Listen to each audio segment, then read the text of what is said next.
Mr. Gray. Hey Liz, come on in. How are you today? I'm good. Where are you from? I'm born and bred in Wisconsin all my life. Do you have a nickname? Bags is one. What else? I can't think of any others, yeah. How many years have you been teaching at NDA? I think I'm starting to lose count, so it's been a while, but I think it's probably 18 years, I want to say. What's the most exciting thing that has happened to you this year? This year? Oh, without a doubt, my daughter had a little baby, Althea, so that's for sure. What's something you're excited for in the future? Same answer. My little granddaughter, Althea.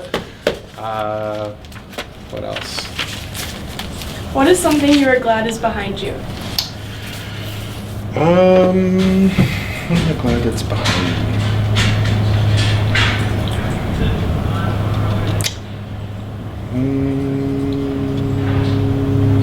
I don't know. I'll pass on that one. What is something you're proud of? I'm proud of my students, for sure. That like comes right to mind. You know, we just finished our IB exams, and I've been on cloud 9 all week thinking about just how they're going to do and what they've accomplished and how they've changed and just all that good stuff. So yeah, for sure, students. How do you start your day? Coffee, always. How do you Yeah. end it?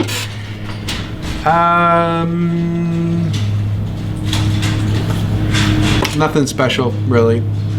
What's Yep. something that makes you laugh? Something that makes me laugh. Again, students make me laugh. I enjoy Native humor. I spend a lot of time with Native American people, and they have a very biting sense of humor, I guess. So that's something that makes me laugh. A lot of teasing and harassing and stuff like that. What's the first word that comes to your mind? Happiness. Where do you find inspiration? I find inspiration from the unknown, for sure. I mean, philosophy begins in wonder, and I'm all about that. So anything that throws me into just a tizzy of mystery is right up my alley. What is your biggest pet peeve? When students ask me to go to the bathroom. I looked right at Julia when I said that. What is your favorite part about being a teacher? Again, it's same as the other, same answer as before. It's absolutely about the wonder. That's my favorite part about being a teacher. What is your least favorite part? When students ask me if they can go to the bathroom. What is a future goal of yours? Future goals. Let's see.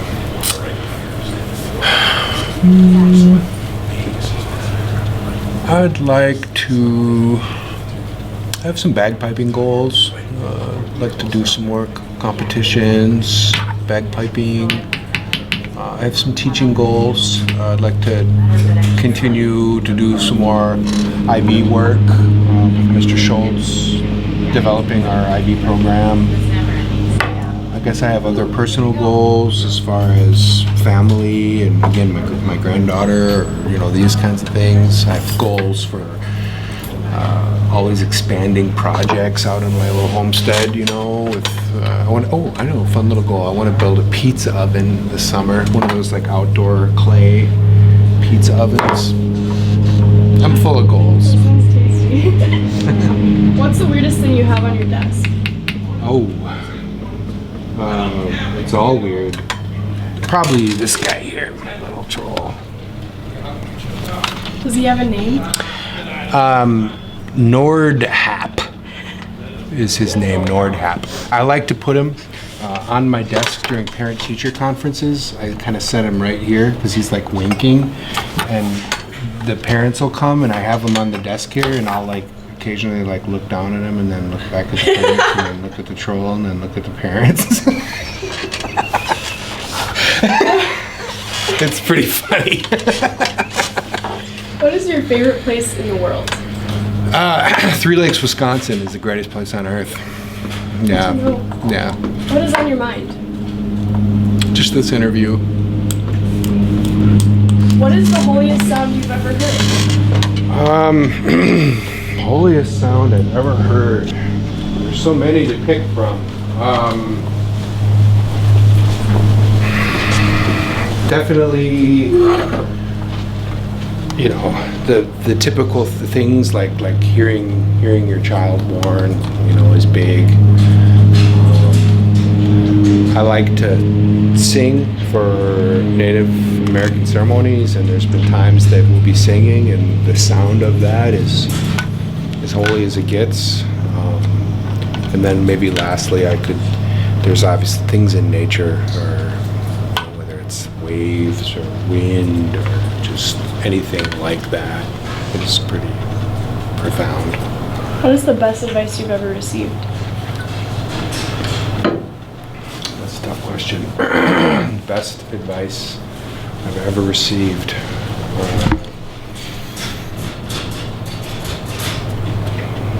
Probably to live as an honorable person. Maybe I would say that. It's a word we don't use very often, honor. It's kind of like wisdom. It's a word that, I don't know. Yeah. But that's had an impact on me for sure. What are you reading right now? Student papers. Yeah, I stalled out on a book on, there's some Buddhism philosophy books that I'm reading right now, but I haven't gotten to them for a while because I've been so busy reading. So, what would you like to be remembered for?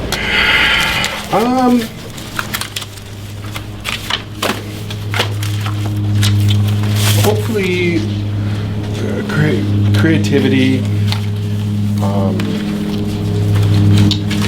would be one for sure. I guess maybe another thing would just be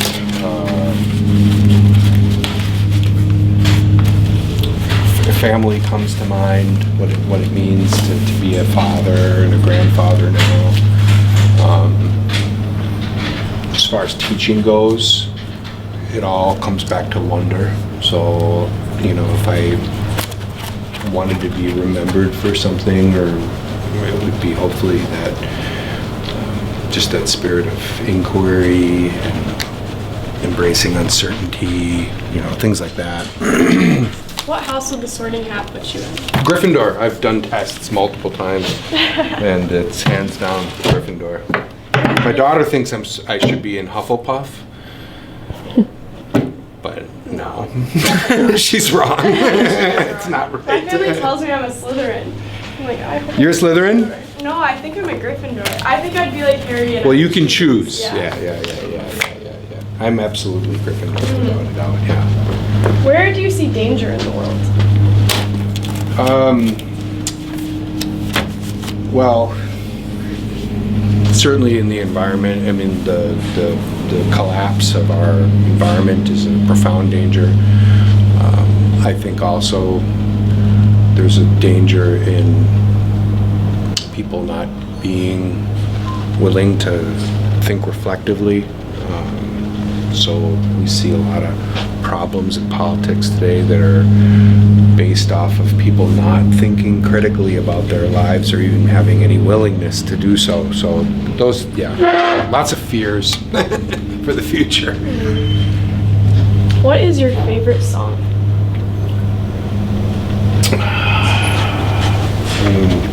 There's so many. How do you pick one?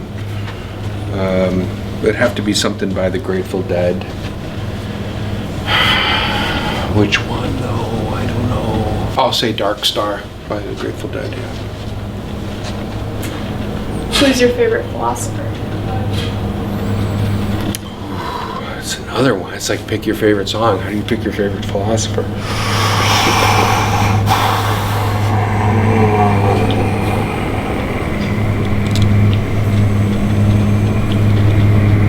one of your favorite philosophers. I'll go Camus. I'll say Camus. Camus. I mean, if I gotta pick somebody. You believe in aliens? Absolutely, yeah. What's your favorite color?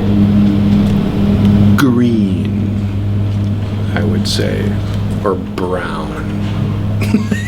Anything earth tone. What is your drink of choice?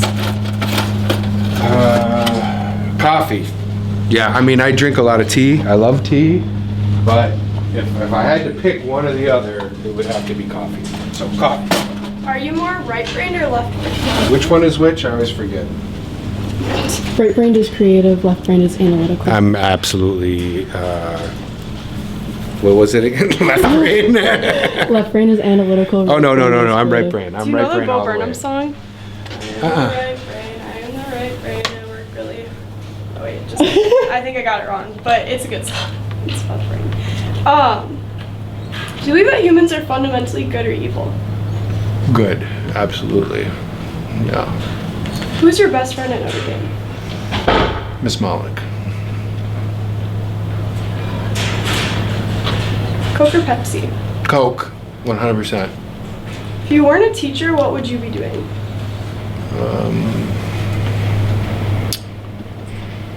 If I was not a teacher, what would I be doing?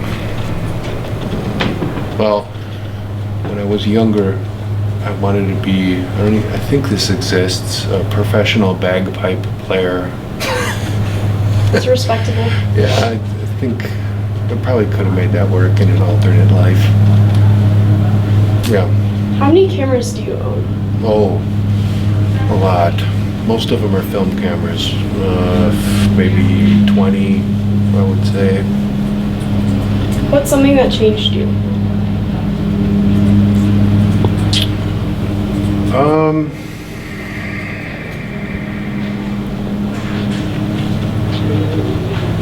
What's something that changed?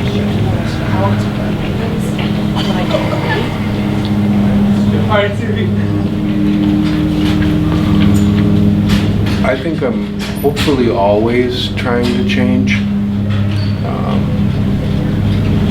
In fact, if I feel myself ever being too comfortable in something, I will find a way to pull up the roots and start over and something like that. So I guess something that changes me is just the desire for change itself. Maybe it comes back to wonder again, or whatever you would want to call it, but I certainly don't want to live a life that is complacent. So I'm always looking to grow and transform, I guess. To me, that's what makes life interesting. Forward. What is your spirit animal? Spider. Hands down. Do you have any hidden talents? Hidden talents. No, most of my talents are out there for everybody to see. So I wear them on my shirt sleeve, pretty much. Do you have freedom? Freedom's a tough one. The idea of having freedom is kind of weird. I mean, is it really something that we possess? Is it like a noun? I don't know. I think freedom is also weird because to me, freedom is a paradox. Because on the one hand, freedom is something like really individual. I mean, the whole notion of freedom is that you as an individual make a choice. So it's, in that sense, completely personal.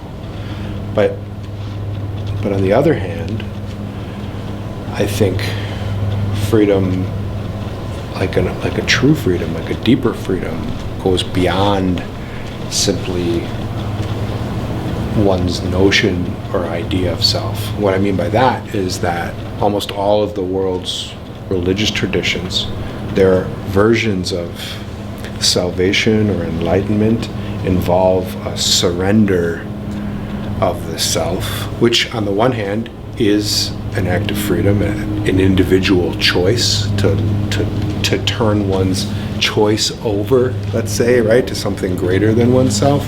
So for me, maybe it's that relationship between accepting my self-responsibility as an individual, but only in relationship to the surrender of that individual self to a greater, you could use the word God or whatever, Tao, or, you know, whatever label, you know, wants to be picked for that. Speaking of God, Yeah. how do you identify religiously?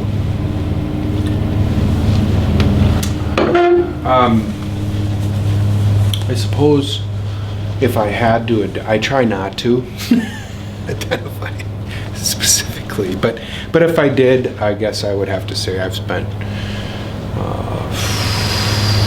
25 years with Native American culture, participating in their spiritual worldview. So it's not, they don't actually refer to that they don't think of it as a religion, just because as an indigenous tradition it doesn't have the same kind of institutional sort of structures that religions have. But I mean, you could, I don't know, so I would say that. But having said that, you know, I teach in a Catholic school. I have done Buddhist practices recently. That's been fairly recent, but so there's been a lot of things that I am involved with and participate in. In all of them, I try to make it as authentic as possible. That's important to me, as traditional and almost authentic as I can. Yeah. What was one thing you wish you knew at 18? At 18? Oh man. At 18, I wish that I had known that, I wish I knew how extraordinary the world is in and of itself. What I mean by that is that when I was 18, I thought that in order to have any kind of happiness, I had to escape from reality. And that was profoundly misled, you know. So when I was 18, I did anything possible to escape from reality, thinking that that would bring me some measure of happiness. And in fact, I believe the opposite is true. So everything that I did thinking that I was going to make my life more enjoyable, in fact, made it worse. And then, yeah. Can you tell us about tattoos that you have? I have a spider tattoo, power animal. That's it, just one. I got it on a whim. Mm-hmm. Those are the best kinds. Yeah. I think this is the last question. Why? Yes. Thanks, Mr. Gray. Okay. Great.